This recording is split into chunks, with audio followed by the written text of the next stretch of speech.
Alright, can someone tell me what the fuck happened to Star Wars?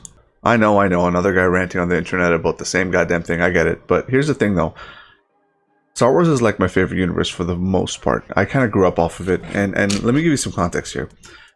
Star Wars, to me, was a childhood thing. That I grew up in a third world country, and I went to this in my Disney video. That video sounded like it was made by an autistic robot. Sorry to offend. I'm on the spectrum, so I can say that, I guess. Long story short, I pretty much had like 3 things to watch when I grew up. I had the Star Wars trilogy, I had a Chuck Norris movie, a Van Damme movie, and I think Terminator, if I'm not mistaken. So it was either between that or like state propaganda. But the point I'm trying to make is I'm actually quite a casual fan. Like, I'm not too much into it. I'm not too crazy into the lore or canon and stuff like that. I do read into it and kind of get into it. But for the casual fan like me, who's actually just liking the original characters and kind of moving forward with that, I don't know what the hell happened with this franchise. And I feel like people, I mean, there's obviously the nerds that are freaking out about this stuff, right? The lore whores or whatever you guys want to call them. You might be one of them. You're a lore whore. It is so hard to fuck up Star Wars. Like, you would have to work really, really hard to fuck up such a classic and simple storyline with actually kind of black and white characters if you really think about it. By black and white, I mean, you know, like the simplicity, not the color. Fuck off. Star Wars has always been a classic good guy, bad guy story, right? But the best part about it is that in both sides, you can see that there's humanity involved. And that's what kind of like stuck. If I remember back to when I first watched the trilogies, I kind of was like, holy crap, Darth Vader is so intimidating. But when he actually started to talk and operate with Luke, you were like, damn, this guy was a dude. Like, he was just a guy who basically had some issues and fell into the wrong path. And you could see, I mean, he wears a helmet. You can't really see his face, right, until the very end. But you could see in every movie and almost every scene that he deals with Luke, that like just the way he shakes his helmet and stuff, like he's processing the things that are being said to him. So there's a level of humanity that goes into these things that I think movies nowadays just really miss. Honestly, it's not that hard to write a classic bad guy. People, I think, just want to make a lot of money. So they come up with these like cardboard fucking straw man bad guys that just die in like 2 seconds or whatever, or very stereotypical. It's like they Google top 10 qualities of a villain, and then they put all of that stuff in a character without actually explaining to the actor, you know, how the story sort of unfolds around him or whatever the case. Basically, they don't encompass him or encase him in, or her, sorry, I should say, to be more inclusive, into the story, to be more, appealing to the audience. I remember going to school when I first came to Canada and all this. I was like a huge Star Wars nerd. I even had the lunch boxes and all that stuff. And people used to call me nerds and all this stuff. And it wasn't that cool, okay, back in the day. I mean, I'm in like almost mid-30s now. So if you guys remember, if you're my age and you remember back then, it was not that cool to be like nerdy or whatever the case is. And I wasn't a nerd, okay? I was a geek, but still. And I didn't fully understand all the other pop culture references, being an immigrant and all that. So it was a little bit tricky for me. I kind of stuck to what I knew, which was action movies and Star Wars. And contrary to popular belief, Darth Vader is actually the one that kind of spoke to me more. Well, not spoke to me. I mean, he didn't really talk that much throughout the whole thing, but just the way he sort of moved his head, like I was saying before, just the interactions between Luke and Vader is kind of what made part of the movie right towards the end. It wrapped it up. Like, it was a very good way to end the trilogy and wrapped up. Now, of course, it was always good guys wins, and it was just a matter of time as to when that was going to happen. But goddamn, was the process and was the journey very, very entertaining and very sort of captivating. Modern movies miss that, man. There's no, like, the journey's not there. The journey's just kind of thrown into it.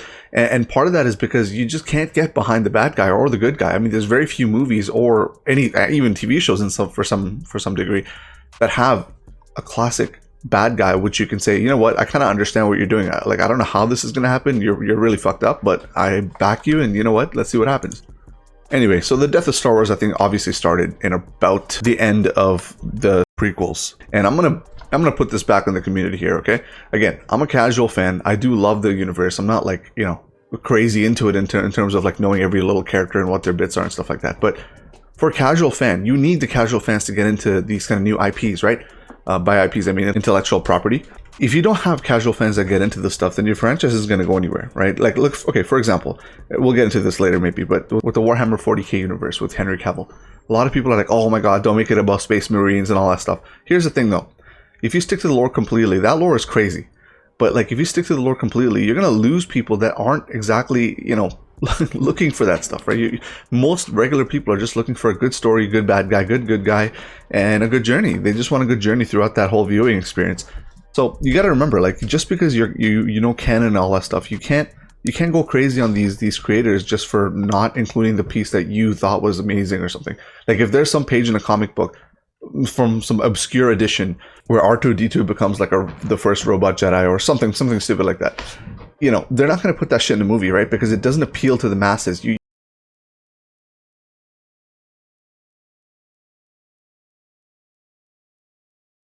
Prequels, mainly because people start really shitting on the prequels. I remember my mom and I watched that in the movie theaters. We went and lined up and people were dressed up and all that, and I remember leaving the movie and people were disappointed, like adults. I was a kid, but people were disappointed, and I'm like, what the fuck are you disappointed about? It was awesome. Visually it was cool. The score was pretty cool. Darth Maul was a badass bitch. Like, what more do you have to complain about? Sure, they didn't, I mean, there was I mean, okay, Anakin was a bitch. Okay, Anakin was a little bitch boy. I feel like they drew inspiration from Kylo Ren from Anakin a little bit. But, you know, Hayden Christensen's not that bad of an actor. You know what? I'm not even going to make that point. He's fucking shit. But here's the thing. The movie itself was not that bad, okay? It had some, like, pretty good actors. Obi-Wan is awesome. I mean, we remember Obi-Wan pretty much for Ewan McGregor, not the other old guy. I can't remember his name. Mr. Alec Guinness. Yeah, that's his name. So, you know, there was a lot of good stuff in there, but a lot of people shat on the prequels. I remember watching Clone Wars, and I feel like that was a really good series, right? Like the animated series. And it explained a lot of the stuff from the sequels. But the thing is, people, I feel like they needed that, and they were still shitting on the prequels. And it's like, dude, stop. After the prequels, if you actually track Disney, I'll put the image on the screen here. Follow me here. If you track the business from 2001 all the way to around 2012 when they acquired Star Wars, right?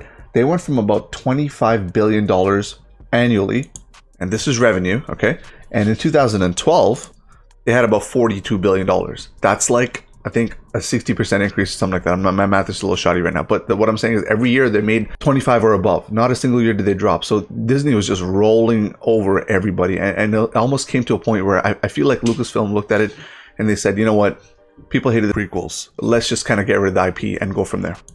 And you see it in all these, like, you know, previous Lucas clips, right? Where he's like, oh, I wouldn't sell it. I don't want to do this. And he's very sort of like, he holds it very dearly to his heart. But I think a certain capitulation point that occurred around this time between, like I'm saying, 2002 to 2012, where he's like, you know what, maybe it's time to let go because maybe the things I'm doing is not resonating with the fans that much. Anyway, the point I'm trying to make is, I think it's important that we enjoy and actually appreciate some of the good creators and not criticize overly over every little thing that happens, right? Because they're going to need to take some creative liberty here to explain things to the mass media and to explain things to, you know, the audiences. Forget the modern audience. I'm saying just generally speaking.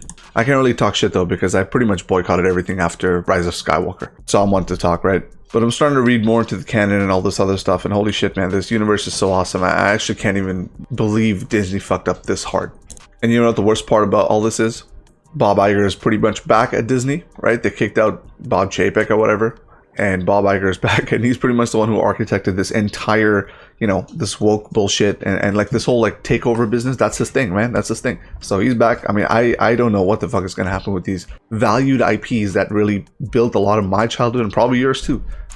Anyway, that's it for me. I'm just ranting out here. But let me know what you think in the comment section below. The last video I made kind of sucked because I was trying to be all scripted and shit like that. But I feel like it works better when I just talk and freely put it out there. I'll catch you guys on the next one. Peace.